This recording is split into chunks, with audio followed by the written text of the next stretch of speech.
इस वीडियो में हम डिस्कस करेंगे कि राष्ट्रपति के चुनाव में किस तरीके से वोटिंग होती है। ठीक है, राष्ट्रपति के चुनाव में एक ख़ास तरीके से वोटिंग की जाती है और इस सिस्टम को जो बोलते हैं वो कहा जाता है सिंगल ट्रांसफरेबल वोट, यानी एकल स्थानांतरणीय प्रणाली। इसको ऐसा क्यों कहा जाता है वो हम देखते हैं।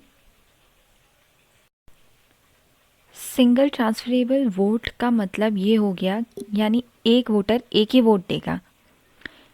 ठीक है, एक वोटर जो होगा वो केवल एक ही वोट देगा, पर वो कई उम्मीदवारों को वोट दे सकता है।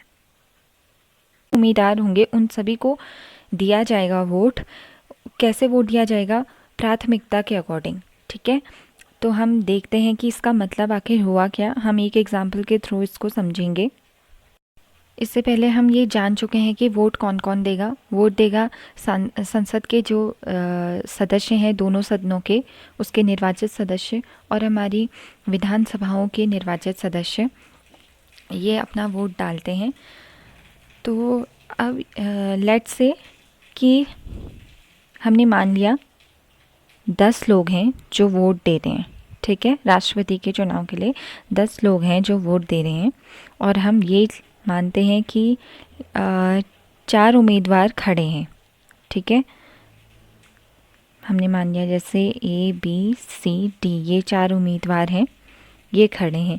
अब इनको प्रायोरिटी दी जाएगी, जैसे 1 2 3 4 जितने सदस्य हैं, यानी जितने उम्मीदवार हैं।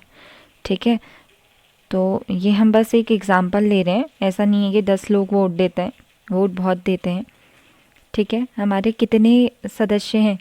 लोकसभा में हैं, जैसा हमें पता है 543 हैं, और राज्यसभा में कितने हैं? 233 हैं। इन टोटल 776 हैं सांसद। ठीक है, तो हम ये देखते हैं।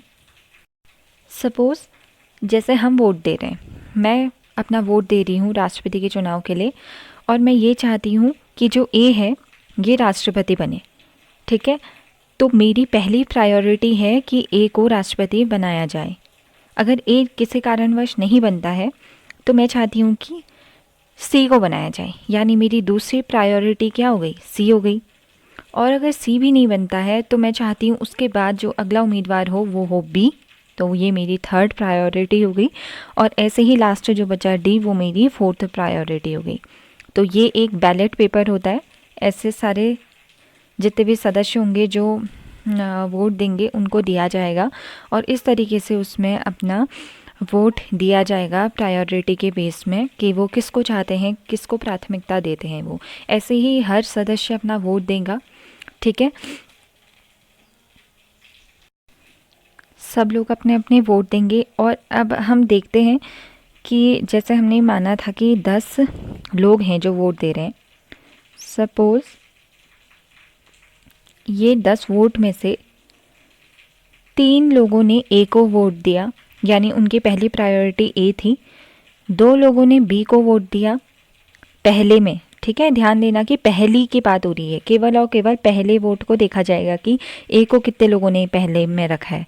तो सपोज़ 3 को A ने पहले में रखा था, सॉरी A को 3 लोगों ने पहले में रखा था, B को 2 लोगों ने रखा था, D को लेट से 1 ने रखा था, और कितने बचे? 10 है ना, 3 2 5 6, और 4 लोगों ने D को अपनी फर्स्ट प्रायोरिटी दी थी कि ये बने। अच्छा, जीतेगा कौन? जीतेगा वो जिसके पास 6 वोट होंगे। क्यों? क्योंकि 10 है ना, तो 10 का आधा कितना हो गया? 5, और 1 एक्स्ट्रा चाहिएगा उसको, इसलिए 6 वोट जिसके पास होंगे वो जीतेगा। पर 6 वोट तो किसी के पास भी नहीं है। अब हम देखेंगे कि लीस्ट किसको मिले हैं वोट? C को मिले, तो ये तो बन नहीं सकता, ये उम्मीदवार हो गया कैंसिल। अब इसको कितने लोगों ने वोट दिया था? कितने लोगों ने वोट दिया था का मतलब कितने लोगों की प्रायोरिटी थी किसी को राष्ट्रपति बनाया जाए? 1। अब इस एक उम्मीदवार की देखा जाएगा कि दूसरी प्रायोरिटी क्या थी।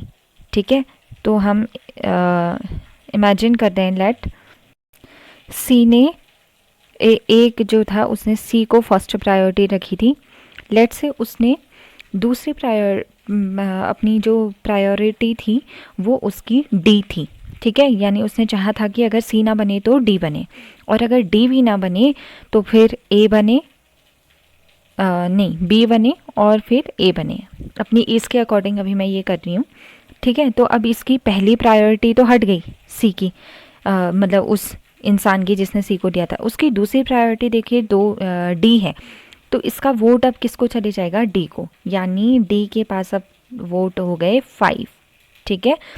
पर अब हम देखेंगे अभी भी हमारे पास क्या है, 6 वोट किसी को नहीं मिले, तो अभी भी कोई नहीं बन सकता है। तो अब सबसे लीस्ट अब कौन बचा, बी बचा, ये भी हट जाएगा, ये भी लिस्ट से बाहर हो गया। बी को कितने लोगों ने वोट दिया था, बी को 2 लोगों ने वोट दिया था कि वो राष्ट्रपति बने। तो अब इन 2 लोगों के भी बैलेट पेपर को चेक किया जाएगा कि उन 2 लोगों ने अपनी दूसरी प्रायोरिटी में किसको रखा। लेट से किसी एक ने, 2 में से एक ने चाहा था कि ए बने और दूसरे ने चाहा था कि दूसरी प्रायोरिटी उसकी डी रहे, ठीक है।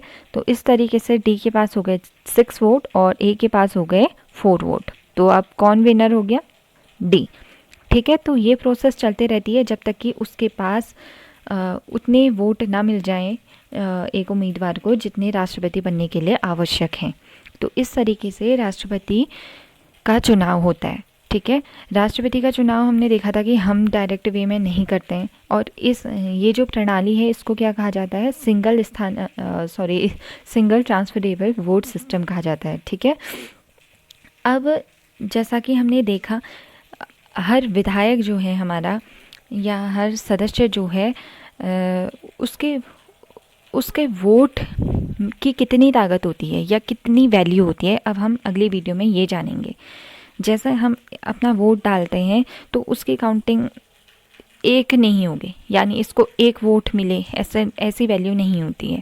हर विधायक की, हर राज्य के विधायक की अपनी अलग अपनी एक वैल्यू होती है, वोट वैल्यू कहा जाता है जिसको, और वो हर राज्य के लिए डिफ़र होती है, ठीक है। तो वो हम अगली वीडियो में देखेंगे कि इससे आगे कैसे राष्ट्रपति के चुनाव में और क्या क्या चीज़ें काउंट की जाती हैं।